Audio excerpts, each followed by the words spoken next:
di leen ziar ñu la seen doomu ndey Male Fofana ñoo ñëwaat tey jii di yeggale li nga xam ne jotoon nañ ko tàmbali maanaam rek mooy ñaareelu xaaj bi mooy mujjantal gi tam ci kàddu woowu nga xam ne docteur Martin Luther King daf ko yëkkati woon muy I have a dream tey jii incha allah dañuy mottali li ci desoon xëy na après xëy na gannaaw ga dinañ ñëw daal di ci andi benn waxtaan wu sew rek jot leen cee wax li nga xam ne loolu lañ ci xaar ak li nga xam ne loolu lañ ci jàngat. The marvelous new militancy that has engulfed the Negro community xeetu Pastef bu rëy bii nga xam ne dafa ngànk suñu xale yi should not lead us to a distrust of all white people. warul fexe ba ñu dem ba yaakaar ne ñi ne tekk ñëpp bëgguñu dëkk bi. Because many of our white brothers, as evidenced by their presence here today, ndaxte am na ñu bëri ñoo xam ne ñi ngi ne cell ni ko jongante yu mujj yi wone, they have come to realize that their destiny is tied up with our destiny. Dem nañ ba yëg ne seen jàmm ak suñu jàmm ñoo ànd. They have come to realize that their freedom is inextricably bound to our freedom. Dem nañ ba gis ne ñun suñu dal ma seen sutur. We cannot work alone. duñu mës a wéet ci xeex bi. And as we work ci jéego yi ñuy def nag, we must make the pledge that we shall always march ahead. dañuy war a waat ne ñun ne képp ku ñëw wàlli si ci xeex wi danañu fekk ci bopp ba. We must not turn back. dellu gannaaw waruñu. They're also asking the devotees of civil rights. am na ñoo xam ne ñu ngi ñuy laaj. when will you be satisfied? ñu ngi naan ñu kañ ngeen di doyal wala bokk kañ ngeen di bàyyi. We will never be satisfied. duñu mës a bàyyi.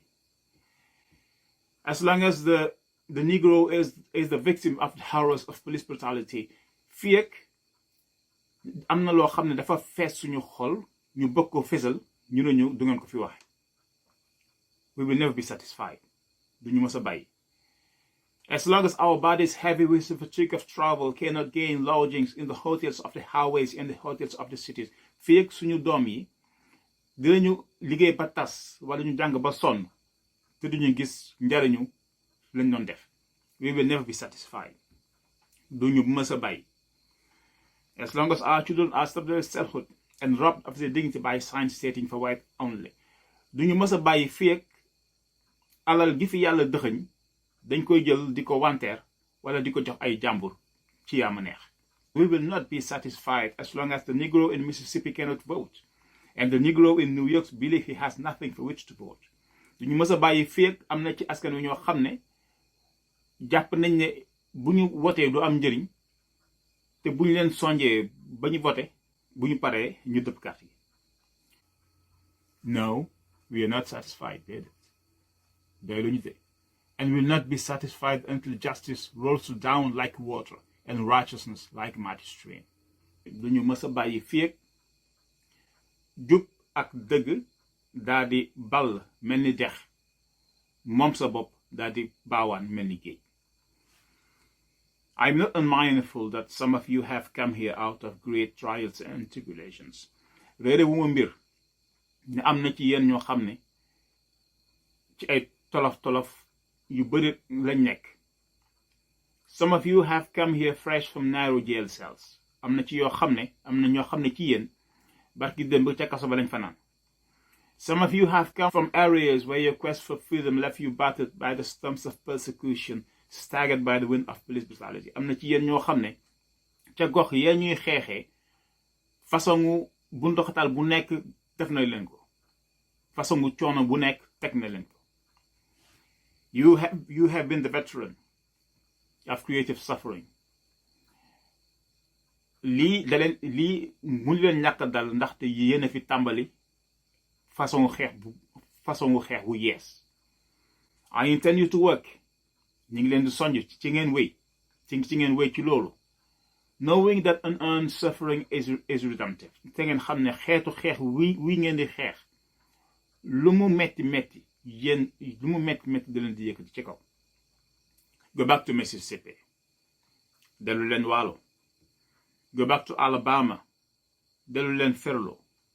Go back to Louisiana, dem leen Siin ak Saalum.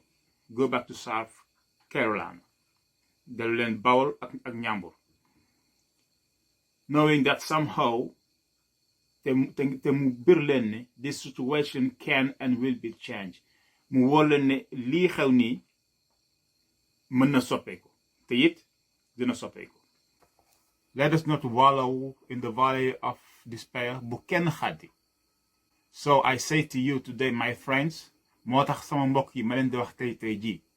Even though we must face the difficulties of today and tomorrow, naam yëf yi jafe na lool te tar na lool, I still have a dream.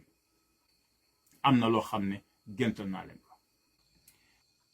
I have a dream that this nation will rise up, live out the true meaning of His creed. We hold these truths to be self-evident that all men are created equal. Gént naa ne dëkk bi dina ma sa suqaliku. ñu dem ba baatu benn askan, benn gëm-gëm ak benn bëgg-bëgg bi nga xam ne moom la ñuy woote ñu daal di koy gis. I have a dream. Dama gént ne my 4 little children, gént naa ne ñeenti bant yi ñu yàlla dénk, will live in a nation where they will not be judged by the color of their skin but by the content of their character. Dinañu mës a dëkk ci askan woo xam ne kenn dootu leen jàppe seen juddu wala seen askan, waaye saa suñ leen nattee rek dañ koy teg ci seen jikko ak seeni jëf. I have a dream today. Am na lu ma gént tey ji. I have a dream that even the state of Mississippi, a state sweltering with the heat of oppression, sweltering with the heat of injustice, will be transformed into an oasis of freedom and justice. Dama gént ne ci booru tefesu réew mi yépp nga xam ne gaal yu mag yi ñëw nañ jël suñu jën yu yóbbu ko. dinañu dem ba nga xam ne kenn ci doomu mool yi du yaakaar ne balaa moo tekki rek faw mu jël ay looco naan Barça wala Barsaq. I have a dream that one day, down in Alabama, little black boys and little black girls will be able to join hands with little white boys and white girls as sisters and brothers. I have a dream today. Gént naa ne bés dina ñëw suñu doom yi dootuñu mës a bëggante seen biir, ñu leen di xajalee ka naqaral te teguñu ko fenn lu dul ci xeet ak ci waasu. I have a dream today. Am na lu ma gént tey jii. I have a dream. Dama gént ne every valley shall be exalted. Lépp lu suufe woon dina maase. Every hill and mountain shall be made low. Lépp lu jafe woon dina jàppandi. The rough places shall be made plain. Lépp lu ñagasoon dina liis. And the crooked places shall be made straight. Te lépp loo xam ne dafa dëngoon dina jubbantiku. And the glory of the Lord shall be revealed. Bu ko defee kàttanu borom bi dina gën a fes. And all flesh shall see it together. Te wépp xeet dinañ ko womatu. This is our hope. Lii mooy sunu yaakaar. This is the faith that I go back to the south with. Yaakaar wi moom lay yóbbaale su may dellu xur wala ma jóge woon. With this faith ak yaakaar wi, we will be able to hew out of a mountain of despair a stone of hope. Dinañ mën yat doju njaqare génne ci xeeru yaakaar.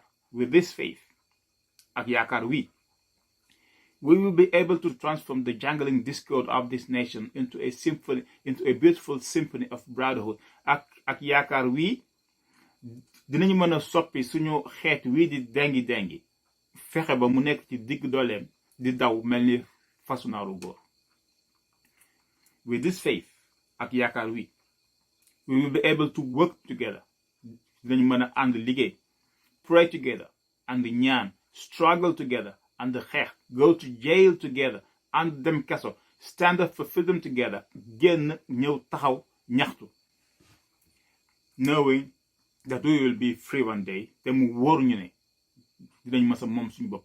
This will be the day, loolu mooy doon bés bi nga xam ne we will be able to sing with new meaning, my quantity over thee. Bés boobu mooy bés bi nga xam ne dañ mën a booloo te bu ñu ne ñaani bañ na day nekk loo xam ne dañ koy yëg te dañ koy gis.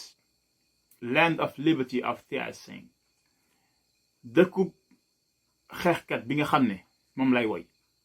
Land where my fathers died, dëkk bi nga xam ne fii la suñu maam yi tëdd. Land of the pilgrim's pride, dëkk bi nga xam ne Afrique gi yépp moom la ñuy tiitaroo. Let freedom ring.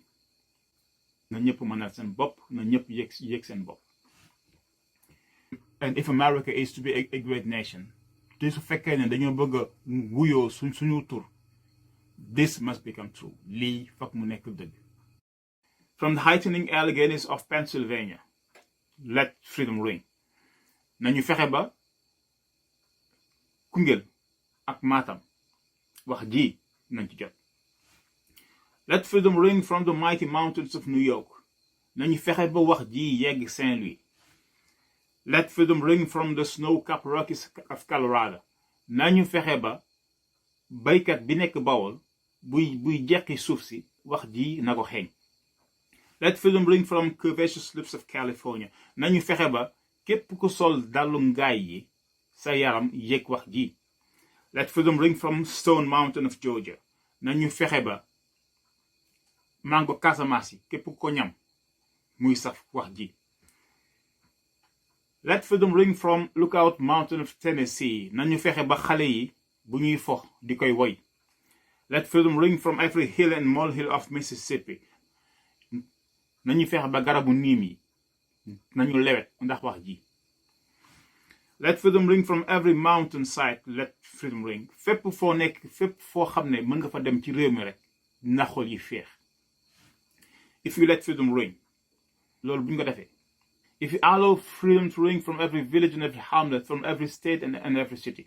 Bu ñu fexee ba wax ji daal di siiw ba yegg ci bépp dëkk, bépp xur, bépp gox ak dëkkuwaay.